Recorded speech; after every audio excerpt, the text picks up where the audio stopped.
Hi there, this is Pat McDonald, your host for Vote for Vermont, where our tagline is listening beyond the sound bites. I always have to look to get reminded. But anyway, joining me in studio today is Michael Boutin. He was just on the show maybe 2 months ago. 2 months, yeah. Not just on the show, but close enough. And Michael is setting on an adventure here to do as a write-in candidate. And we were just talking before the show that I don't know much about that. And I was excited to have you come on because, first of all, I'd like you to move ahead in the process, but I don't know much about write-ins. And so here you are. Yeah, so I am writing, I'm writing my name in for the ballot, but I'm running as a write-in candidate for the Republican Party as a state representative. Great. I've been a Republican ever since I turned 18. There you go. Before I was 18, it probably would have been a little bit different, but that's the reason why we don't have younger voting. That's right. Which didn't pass in Barre City, thankfully.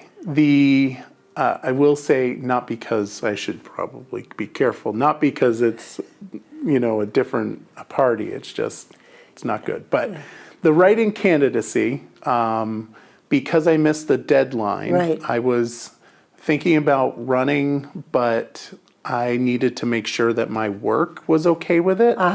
And unfortunately, by the time I got the approval from work, it was past the deadline.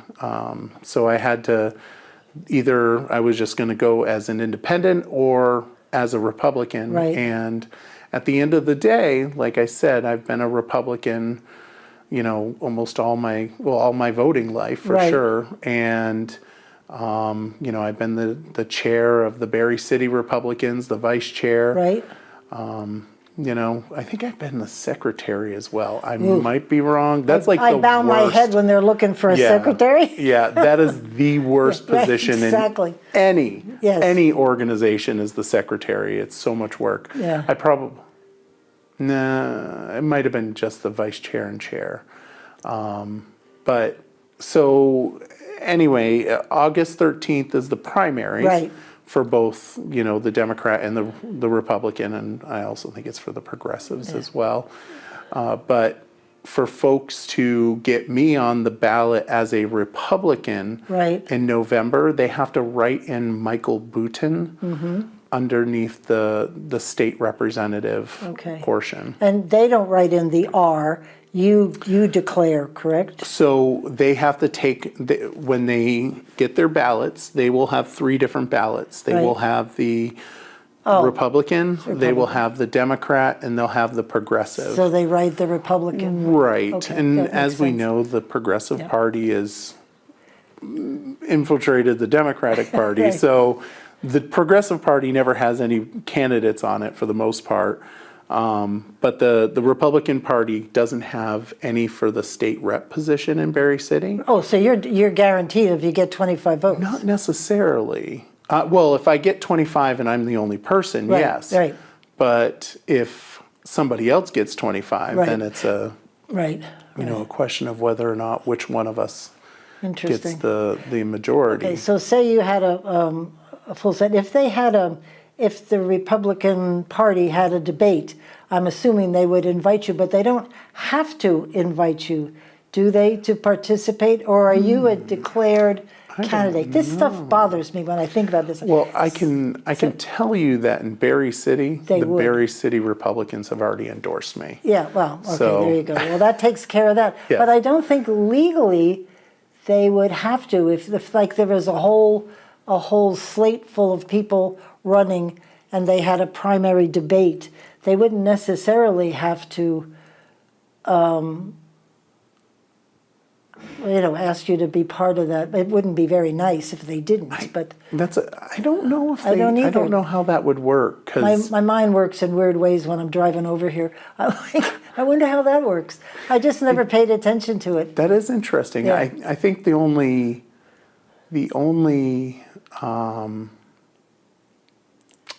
thing I could think of that's vaguely familiar to this would be the election of Murkowski in Alaska. Oh, Do you I remember that? Yes, I do. She did a write-in Right, campaign, and she actually won. Huh. But I wonder if she was on a debate stage with anybody. Oh, that's interesting. I'm not sure. I'm going to check that out, and I'll report in just in case everybody wants to know this. I thought it was interesting. But you know, I can tell you, there's no, nobody's challenging Yeah. the writing candidacy that I'm there aware you go. of.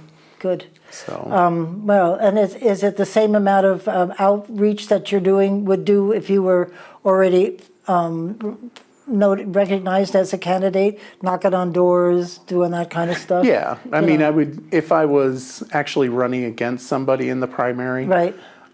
it would be the normal process Right. of getting people to. You would focus mainly on the Republican Right. base Right. that are gonna vote, Right. but I don't know.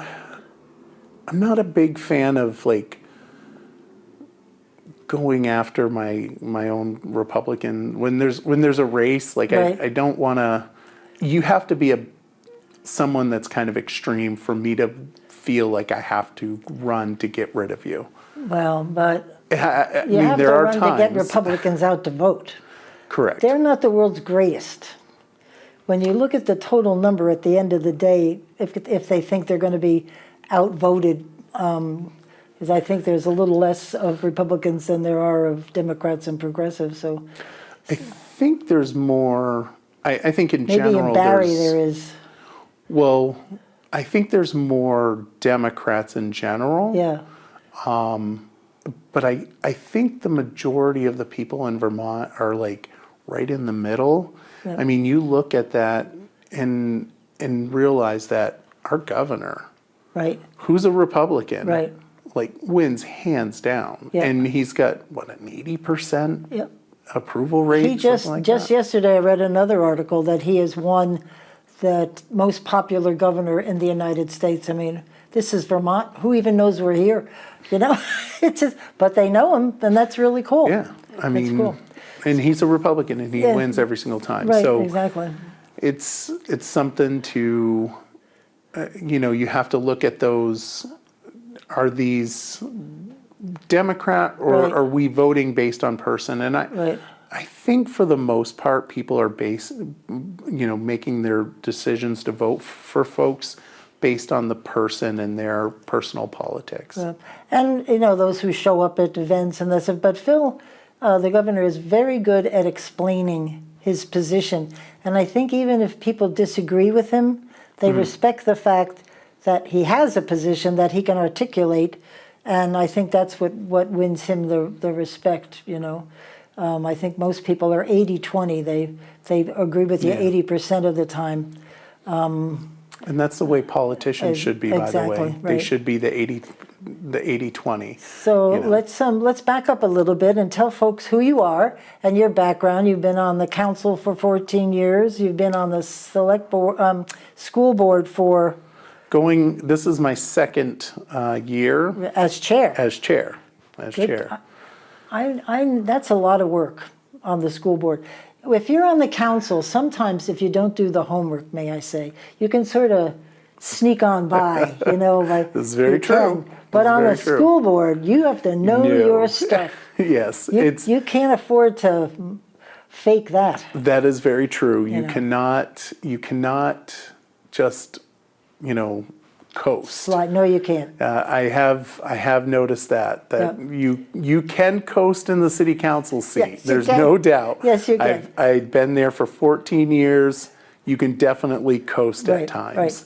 And you cannot do that with the school board, And- especially when you're the chair. Yeah, no, for sure. And you really do have to know how it's funded and that formula, goodness. which I swear, how long have I been involved in politics and I've covered education? I don't think I could explain it.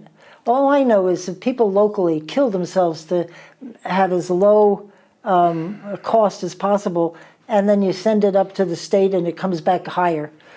Try explaining that to normal, common sense people, how that works. It's impossible. As I think I said this in the previous interview we Yep. had, you could not create a more confusing Exactly. system than what they have there. And so confusing that they didn't even know the impact, to the point where they had to pass another law to blunt the impact of it. And that tells me that you're not doing your job right. Right. And when folks are opening up their tax bills this year, which Oh my God. are going to be pretty intense for some people, the average is 14%. That means that there's some people that are going to get lower, and then there's going to be some people getting much higher. Right. Barre City isn't getting that big. It's not as painful for Barre City as it is for some communities. They've always said over the years that Berlin was a gold town. I've looked around our town. I'm not quite sure where that comes Not seeing from. that? Not You too gotta many pan for McMansions. it. You got to pan for it I in the guess Stevens branch. no McMansions in Berlin. But anyway, so other things you work. You have a full-time actual job. I do. Amongst all this volunteering. I do. I work at an insurance company. Oh, nice. In the state of Vermont, Great. doing death claims. So Well, let's not talk about that a lot. no. Sometimes it can get very emotional. Oh, I bet. Yeah. I would be so involved. Yeah. I bet you do. I know you, Michael. You probably do. I've had a couple times where I've had to get up and Get walk up, walk away. and I bet. That's right. and cry a So, little. what made you sort of decide to do this, especially because write-in is a little more complicated than doing the signature route? So the write-in part of it is not as important to me as the November election. And the reason why is because I have also gotten my signatures for an independent as well. So if I do not get that nod for for you. the write-in, I will still be on the ballot in November as Great. an independent. I would be extremely surprised if I didn't get the write-in based on the people that I've spoken to Right. have already voted Right. and are voting. But if I didn't, then there's also the possibility that the party, which is the Barre City Republicans, Right. could nominate me to be Oh, great.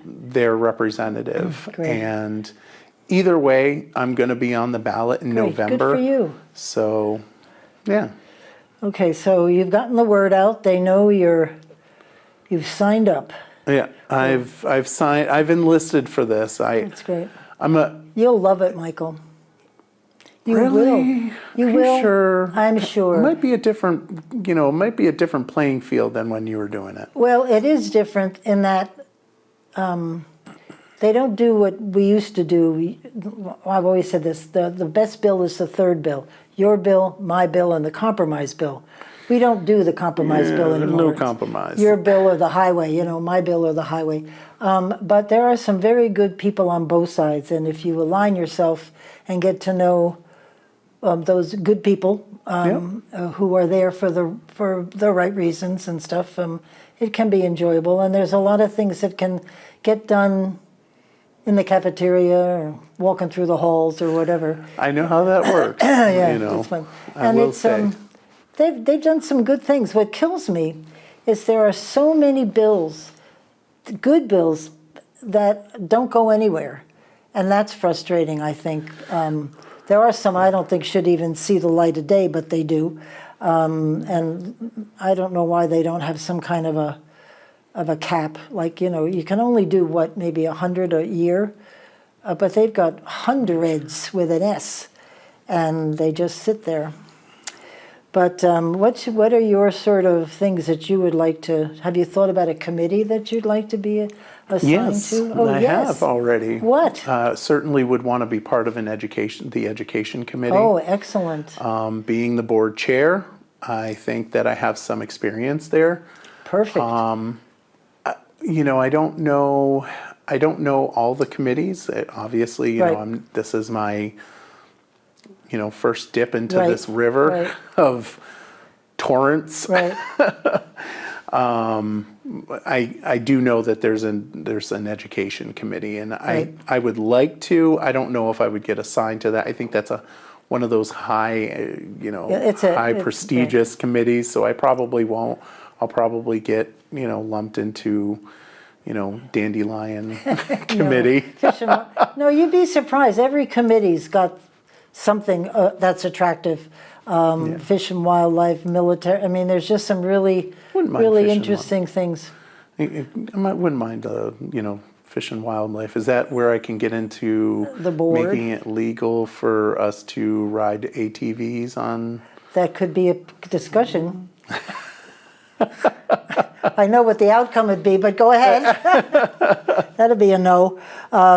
Anyway, so whenever I've had these discussions politically, there's 6 or 8 big topics, and I can list them. I mean, everybody knows them by heart: taxes, housing, public safety, energy, and you've just mentioned education. Climate resiliency. Resiliency is a new word you have to remember. It's not climate change, it's climate resiliency. And it's particularly important in Vermont because of the flooding, that we have to build stuff that is resilient or resistant to climate, to flooding. And then the last one is the economy, including agriculture. So there's I don't know what else is working. Maybe transportation isn't as bad as it could be, maybe, but We have some problems in Vermont, and I think it can be summed up in one thing. Well, some of that can't be, but the biggest problem that we have is affordability. Our taxes are high. I looked before I came in, I think 13.6%. The only one higher above us is New York. oh, For really? total taxes, I think. Don't you just love us? Oh yeah, I mean it's insane. Yeah. I might be wrong on that. It was a Well, random Google search. So Let me write it down. It doesn't sound out of the question. No, At least the it's- top 5. I think New York. We're definitely Yeah. within the top 5. New York, I think, is the highest. Across the board, Right. but we're right behind, and it's a huge concern. For people that are retired, for people that are thinking about moving here, Right. Thinking about wanting to stay here. Yeah, right. For everybody, For right? sure. If you can't afford to live in the state that you're living, you have to leave. Right. It doesn't matter if you get a $10,000, stipend to come in here, or Right. and that's a great incentive, but it doesn't keep the people that have been here. Right. We have to lower the costs, and I know that we're not doing that with our current legislature. We just keep spending. About 2 months ago, I found a list of all of the taxes that we've put out there. It's not just the property taxes, all of the fees of motor vehicles went up this last year. 20%. What is that? 20%. And I would love to challenge that, because fees are supposed to reflect the actual cost to the department, and that's what the fees are supposed to balance out. You're not supposed to ask for more. DMV didn't even ask for those fees. They're not the ones that pushed it, it's the legislature. So I'm thinking there's something there that should be looked at, but This is bad. the type of problem that we have, right? A 20% increase. I think it's 20% Yeah, across no, the you're right. board Yep. for DMV. Yep. So I'm a personal believer in not having state inspections for our cars. Oh. I know, right? No, because There's in the first place, in the first few years, you've got it under warranty. right? correct. So, We actually, our current legislature, was considering removing the inspection process for up to 5 right, years on I supported EVs. that, yeah. You supported that? If you're covered by your, whatever, what is it called? I just said it. But it was only EVs. Oh, EVs, no, I meant all Oh, vehicles. yeah. If you All buy a new vehicles? car, Okay. if you buy Okay. a new car, Okay. just Yep. look in 3-4 years from now. Absolutely. Yeah. If it's a brand new car, Yeah. perfectly fine with you agreeing with that. Yeah. It Sorry, was that's what I meant. just it was just EVs though the No. legislature was trying to pass, and that who can't afford to pay for inspections and to do the work that requires you to have inspections. Right. People that can't afford EVs. Exactly. That makes So no raise the sense. cost on the Yeah, EVs right. and like kick that back to, Yeah. you know, the mother that's Right. struggling to buy milk I agree. and gas. Right. You know, for her car that's 20 years old and has rust on it. Yep, I agree. It's a problem Yeah. where, to me, anyway, I just hate state If you're covered inspections. by your warranty, then you don't need to have an inspection. Just go yeah. to your dealer and work it out however long what's it, 3 years, 5 years, Yeah. who knows? Yeah, I mean- And then you can buy another one if you want, or then you go get it inspected. And I would absolutely support any Yeah, legislation on that level, but Yeah. like I said, there are states that don't have inspections, and there are states that have inspections that are far less cumbersome than ours. Right. They do safety checks. Right. And I think when I first started driving, I think my inspection was like $20. Oh, now it's like, 80. Yeah, it's I ridiculous. mean, it's insane. Yeah. And you know, when we talk about affordability, Yeah. you know, people that are going paycheck to paycheck can't Yeah. afford that. I know this. And those retired people, yay. Right. And you know, the 5 year is great for people that can buy new cars, but a lot of people in Vermont can't afford brand new cars. They have to purchase used cars. Somebody told me in Vermont, you run it till it dies. And that's it. That's true. Sometimes we run them to their death a little Yeah, premature. but- Exactly. Well, I think our winters don't help either. So it's pretty rough on the cars This is true. with the stuff we have on the roads and all that stuff. And with affordability, and I think you've already mentioned education, I think that's something that really needs to be looked at. Education to me is, if I was to pick a topic, that'd be mine. I heard a stat somewhere that the state of New Hampshire pays 20% less Right. than the state of Vermont for education, and their outcomes are better. Better, sure. And that tells me that there's something wrong. And because there's so much state involvement in our education, I'm not sure that's a local issue. There's something, I don't know what the problem is and what the answer is. I do know that, so I do know what the problem is, right? It's too expensive. I just don't know what the solution is. Well, we on don't that. get the return on investment, right? We don't. We don't. And that is you know, I know people get really annoyed about the return on investment conversation about education. Well, but But the teachers, I feel sorry for them, because when I was deputy commissioner of education for a while, when David Walk was commissioner, and every year there's a new and improved approach that comes from the Fed, No Child Left Behind, and every year we're asking teachers to change their whole mindset and what to teach the kids. If they would just, do you know we don't have any statewide graduation levels? We don't have, every school makes up its own graduation requirements, what you need to graduate. You know, 2 years of do they even do Latin anymore? I can't even remember. 2 years of French, or what, you know, whatever you have to take, so many math classes and stuff. We don't have a statewide list of what we require for our kids Really? to graduate. It's up to the local boards. I found that out the other day. I'm surprised. I thought you had to have like 1 year of Vermont history and I was on a conference the other day, and somebody was mentioning that, very adamant about it, and he said that the former former secretary of education on the Senate side was pushing for that this year, but then he chose to step down and not run again, which is a shame. Campion, he was one of the best chairs we have ever had. I'm going to write to him and tell him thank you.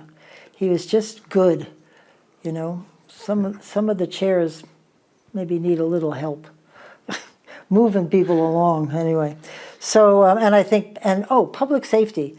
I'm sure in Barre, that's it's probably something that people are turning their minds to these days. Yeah, so in Barre, I think we just recently had it. Public safety includes the drug crisis that we have. Oh, for sure. It also there's some connection to homelessness in right. Barre as well, Right. because it just does. Yeah. And I certainly have. I personally support our police department, and I support policing in general. Right. Our law enforcement has been under attack. For sure. It's been under attack in our state legislature. They were attempting to remove qualified immunity from our police officers. This was a while back. Right. I don't think it ever passed. Oh, good. But it was I want to say 2 years ago, 2, 3. Pretty sure I saw that. Yeah. It obviously didn't pass. Right. But that's a huge problem for our police officers. And we already have a desert for getting officers. Right. Barre City is chronically understaffed in our police department, which causes our current staff to do massive amounts of overtime, right. which angers our citizens because they're paying more in taxes Right. for it. And it puts our officers at risk because Sure, they're tired. Right. And that is not a sustainable model. I know that the city is certainly trying to fill that gap, but we have to support our police. Yep. And I'll say, as a state representative, I absolutely will support our Great. police. Good for you, Michael. I work for Campaign for Vermont as a volunteer, and we put out a survey last year, and for the first time ever, public safety was one of the top 5 that they put down as a thing that bothers them. And we have always been the safest state in the union. Yeah. Not anymore. Yeah, I mean, people are like, they're afraid to go it's into scary. Burlington to go around.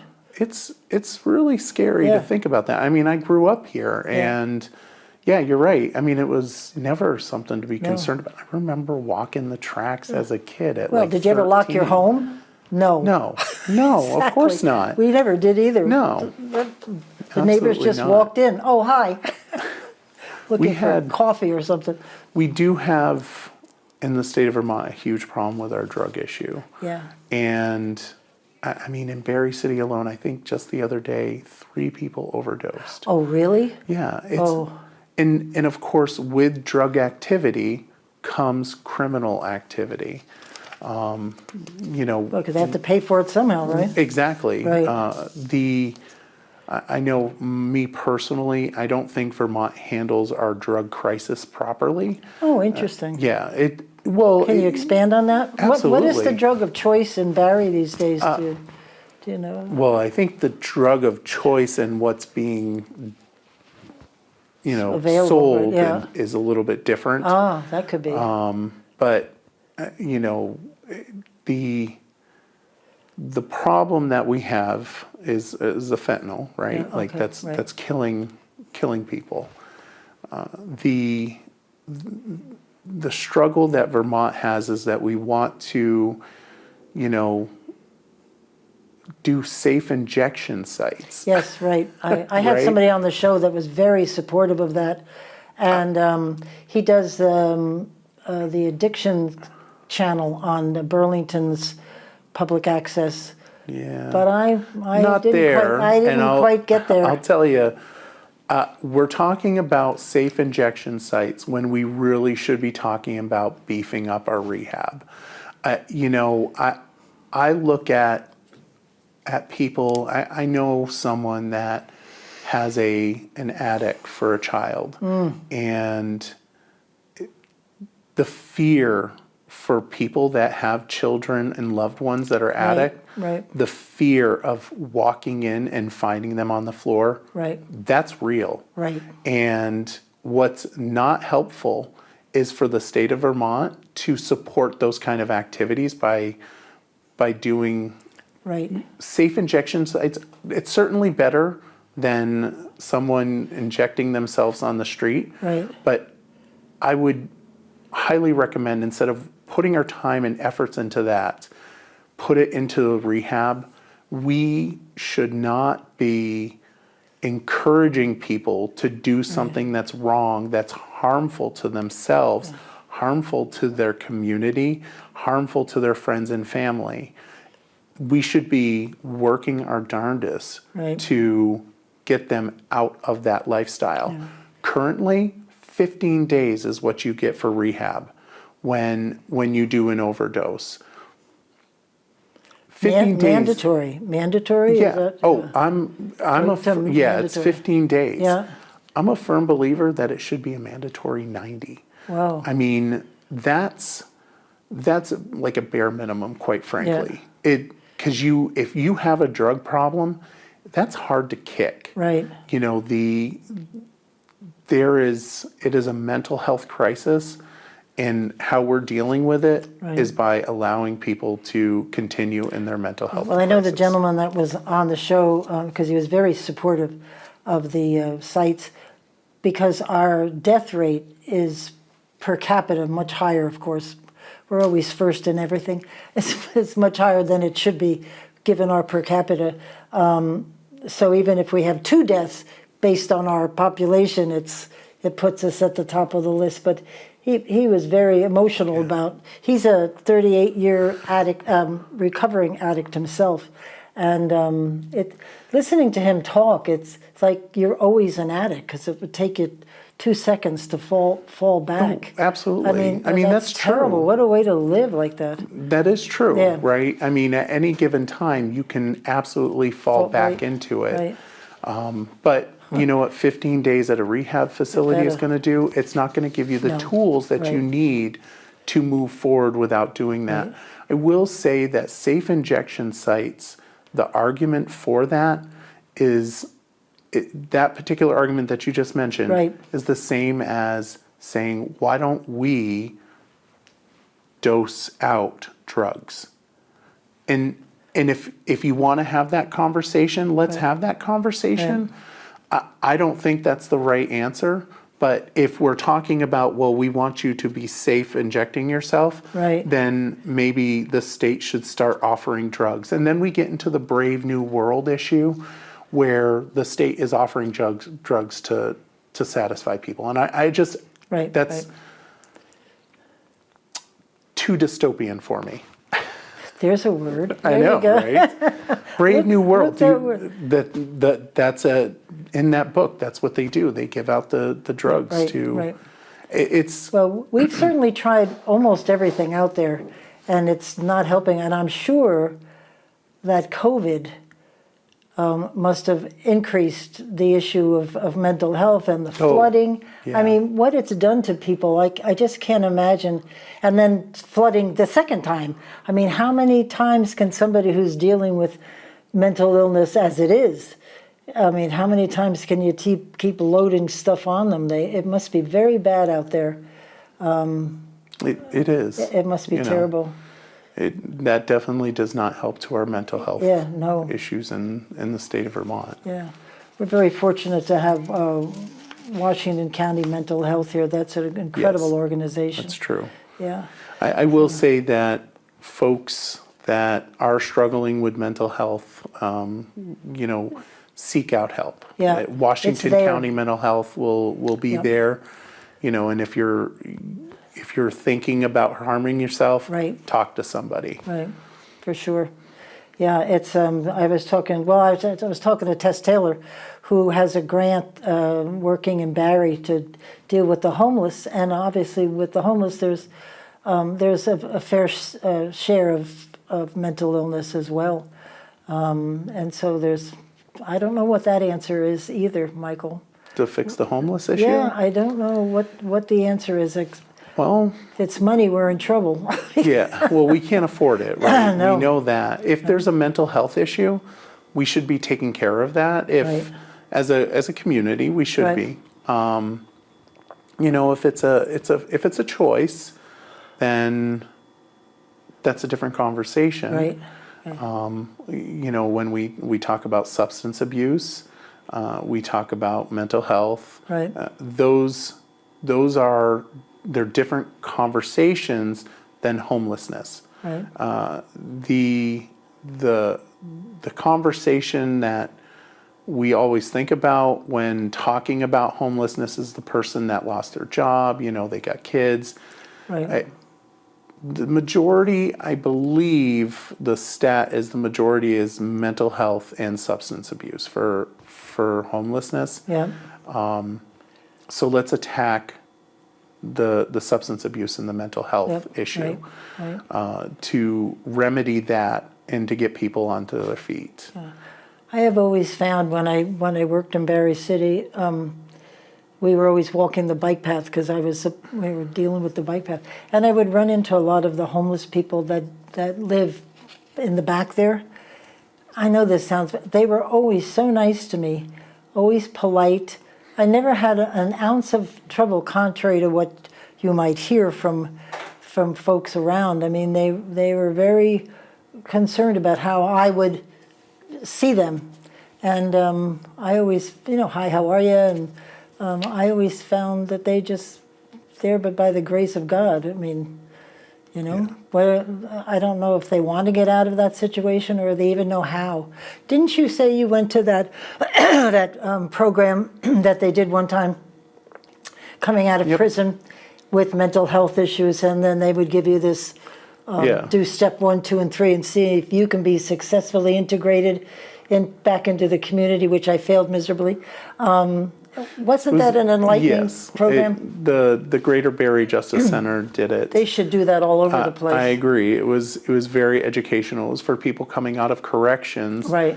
And they had to check in with their parole officer, but they had to get a job, but in order to get a job, they had to get their social security card, they had to get their license, they had to get place to live, all these things, and then they had to make sure they got back to their parole officer. It was it was a very difficult struggle. While that was happening, somebody was going around trying to sell you drugs. I mean, it was ridiculous. It was very difficult. And I think that some of that does affect our homeless for sure. Population. I think that the homeless population in the state of Vermont has risen due to our programs that we have. I think that that's the case. When you read the articles about where folks are from, a lot of them are out of state. Right. The concern, there certainly plays the housing crisis plays into the homelessness issue. So how we have to fix that as well. That needs to be dealt by, dealing with that individually. I don't know why it made me think of this as you're listing off all the things in that program that they asked us to do. You figure you've been spending the last 5 years incarcerated and being told what to do 24/7, when to sleep, when to wake, when to eat, and all of a sudden we open up the door and go, here, do all this stuff in 2 weeks. It's like you're doomed for failure.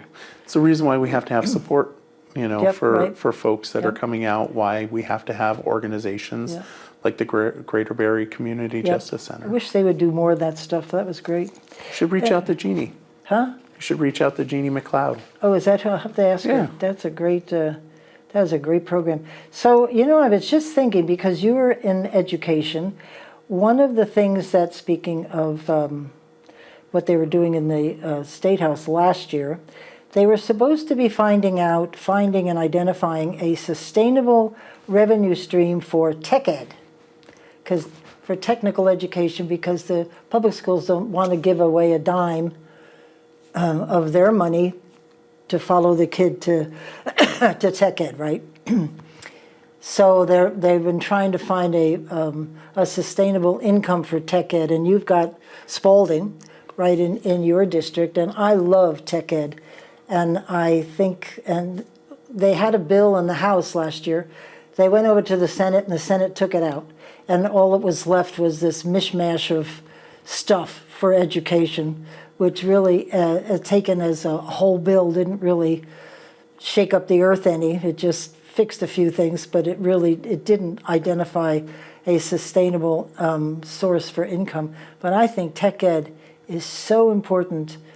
And I think people are finally, in my day, it was the place you sent kids that couldn't behave in public schools, you sent them to tech ed. But now they really understand the importance that a lot of our companies need the skills that tech ed teaches them. And, so we're talking about blue collar workers, yeah, right? Right. You know, technicians, you know, Yep. for furnaces. Yep. That is a skill that not everybody can learn, and it's something that does need to be, certainly needs to be encouraged. Right. We have probably in the last 40 years said that the only way to success is going to 4 years of college, right? Probably 40 years. Yep, right. That would be my guess. And due to that lie, Right. quite No, frankly, right. due to that lie, we have a lack of mechanics, Right. you know, people that work on your furnaces, Right. people that paint, you know, all those Right. jobs, and plumbers, all those jobs are absolutely needed. And, Yep. you know, people can make a lot of money doing For it. sure, those salaries are not. No, they're exactly. nothing- It's- you can brag about them. Absolutely. And if you go into business, I mean, you can make a lot of money. Right. I think of somebody in Barre City that's their job. They took that skill and has a really good business doing it. right. I think there's lots of employees. Yeah. So this person is also training up the next generation. That is something that I know that Phil Scott has been very, you Well, know, he went to supportive UVM of. he took the tech ed program. There he wanted to open up a motorcycle shop, so the story goes. But he got I'm glad waylaid. that things got waylaid. Exactly. He got waylaid a little. But our business, when I was working in the Department of Ed, I would bring businesses and people, construction people. I forget what they said the average age of a construction worker is these days. It's a little on the high side. Right. And we need younger people to pick up the slack. And look at in the flooding, how many floors. They couldn't find enough people to put floors. They had to get them up and put them down and get rid of the mold. Yep. And there weren't enough people to get it done quickly. We shipped in people from other states. Right. Well, I live right opposite where the Hope Coalition people are, at the Seventh-day Adventist their former school and church. And oh my God, every day there's more trucks coming in. And the Mennonites are here. They're bringing in a different group of people every week. They come in and work for a week and go back home, and it's really cool what people are helping here. I get a big kick out of looking out my window and just seeing this caravan of folks willing to help. Pretty cool. And Spalding is an excellent tech center. Excellent. The Central Vermont Career Center is really good. Unfortunately, it's no longer part of the BUUSD. But when did that change? That happened 2 years ago. I think it was 2 years ago. And it's a separate entity? It's a separate entity that's Berlin, Montpelier, Washington County Right. basically has control over it. It's I think it's countywide. I Right. might be wrong on that. No, you're right. And don't. It's all coming back. Yeah, I was very much against it. Oh, for sure. I wanted for Barry to maintain control Right. over that. Yep. Unfortunately, that's not the case. And on top of that, we'll probably be losing them as well as a tenant in the Spalding High School. Oh my word, you're kidding. Where they're going to go somewhere else? Oh yeah, Just- they'll end up building and. Oh yeah, well it'll cost us a fortune. Well, you guys voted for it, so I'm Great. just saying. Excellent. Do they still have their cooking school? Do they still have cooking?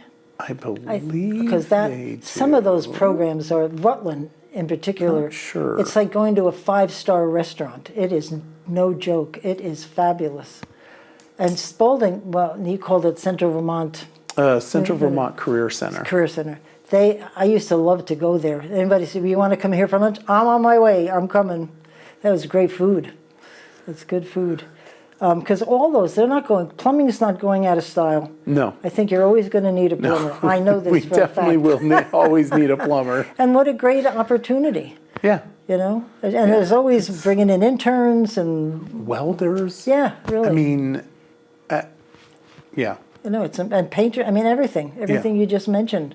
We need them, especially after the floods. Yeah. I mean, if this is going to be a regular exercise, we need people with technical skills. Doesn't have to be something that we're No. experiencing every year. No. And that I want to get into because Oh, please do. We've got 12 minutes. got It's all 12 yours. minutes? If you Oh, want to man. talk about resilience, go right so ahead. so I think I think there's a lot of factors that are causing these floods, right? Obviously, the change in our climate. There's the development side of things, Right. and our inability to maintain the infrastructure that we have. I know that in Barre City, you can sit there and show me the studies and studies and studies of why it's bad to dredge, right?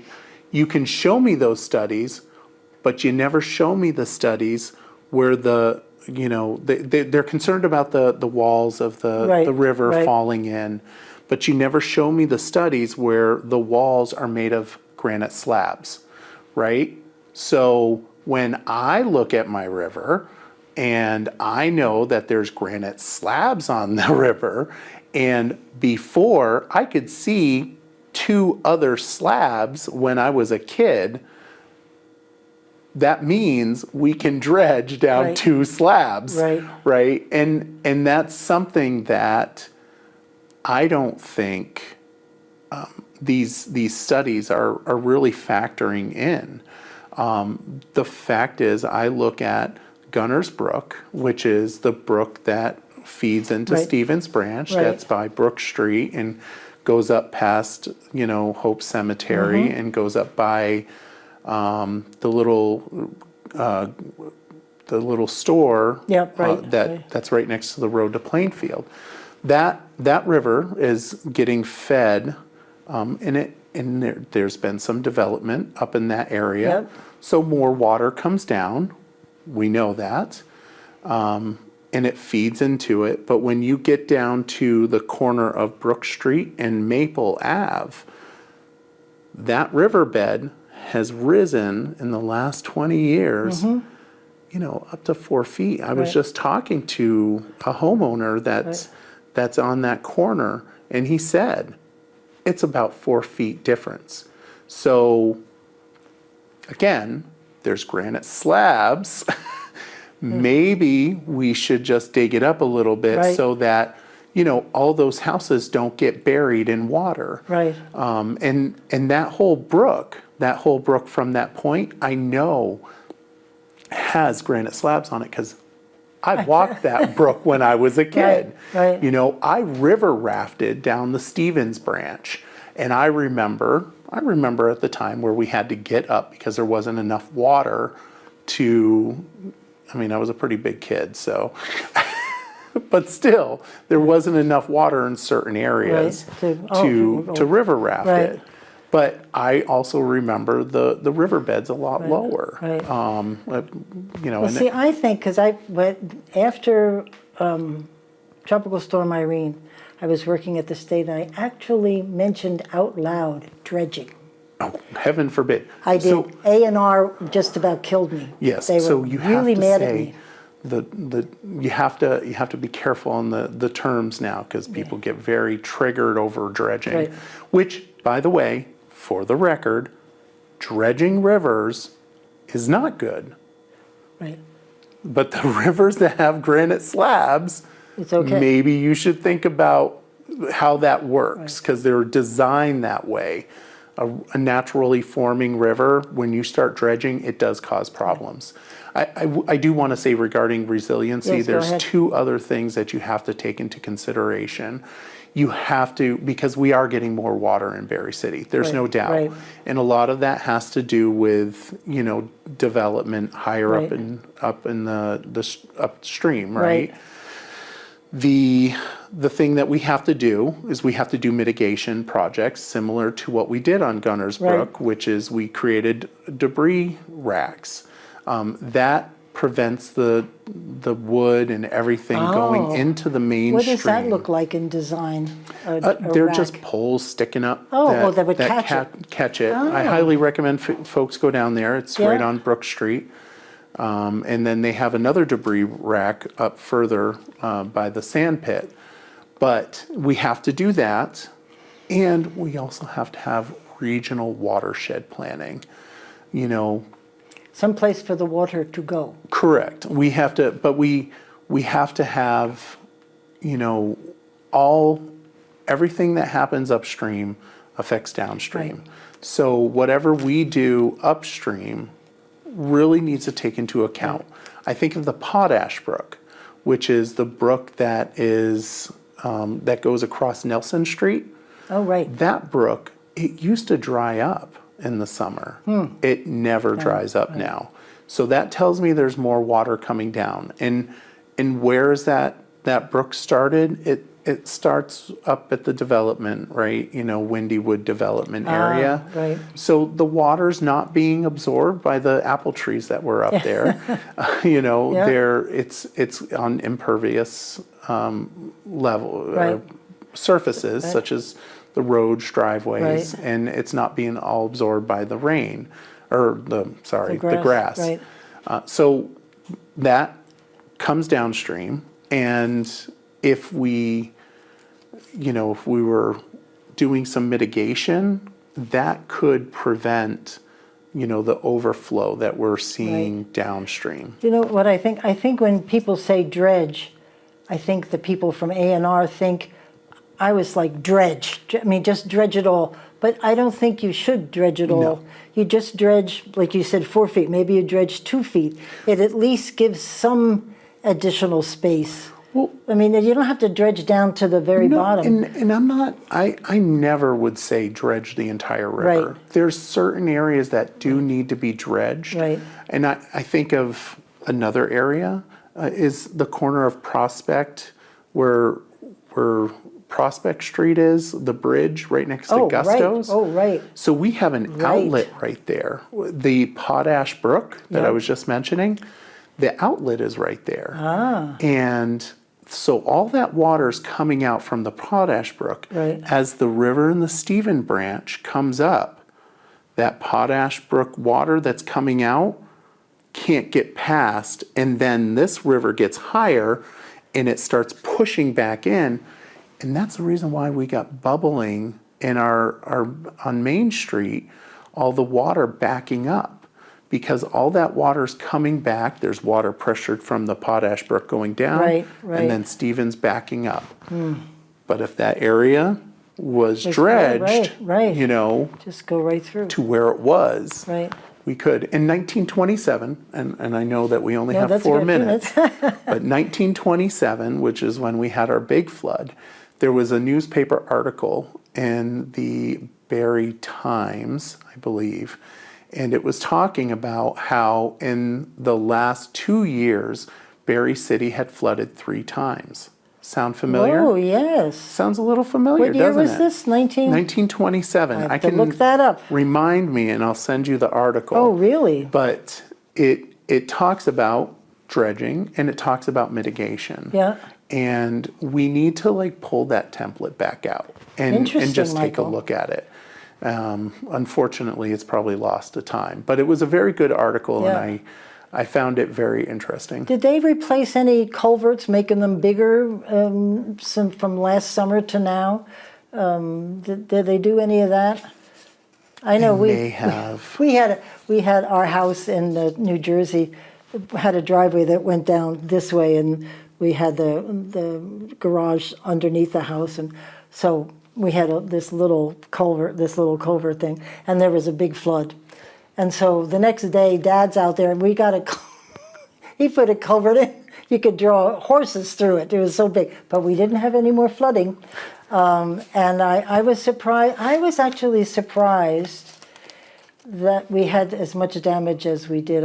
Maybe I was expecting something to happen, but somebody told me this sort of stuff takes a lot of years to fix, and you won't see it in a year or two, which is sad if we're going to keep having this. Because you can't keep losing stuff like this. It's very sad. It's very sad for the folks that are experiencing it. Right. And on top of that, it has an impact on our community, For right? sure. And when we have to buy buildings with FEMA money, Yep. it has an impact on the tax base. Yep. And that's also very painful as well, which adds to our affordability issue in the state of Vermont. And I heard FEMA's not exactly Johnny on the spot. Well, look at that government that's inefficient. Are you surprised, Pat? Well, I I have only them know on. one department in the state of Vermont that was efficient a couple years ago. Name one that changed a couple of years ago, motor vehicles. But anyway, I don't know. I think they've still kept that up. But I had FEMA on a radio show I did, and they kept saying we gave out this amount of money, that amount of money. But when I talked to people, I'm not sure. I'm sure they were telling what they did, but I think there's a lot of other people who needed to have the money as well. Yeah. So something's wrong there. I'll say this, FEMA shouldn't be paying for property buyouts. They should be for resiliency. That's what they should be Right. paying to like lift buildings up. Right. And that keeps the tax base, keeps the person that wants to stay their in their house, home. right. I know someone that is going to have to move out because they can't raise up their house. And that's just not okay. Right. It's, we should be dumping lots of money into raising the house up, keeping that tax base. We'll say it costs $100,000 to raise a house, okay? So that tax on that house is probably about $5,000. So now we buy it with FEMA, we will never get taxed on it again. We'll never get any taxes from it again.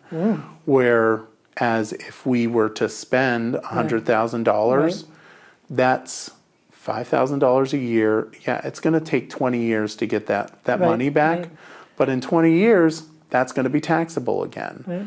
And we're going to start seeing the return on investment. And the community stays whole. Yep. And I am And so, that's the other thing. my heart aches for the kids who are caught up in this, wind up on somebody's couch somewhere and going to school. I mean, that's no way to live. Yep. What a memory. Anyway, Michael, I thank you very much for coming on the show. I really appreciate it. I wish you luck, and I hope we learned a lot about write-in candidates, of which Michael is. So it's Michael Boutin on the Republican ticket.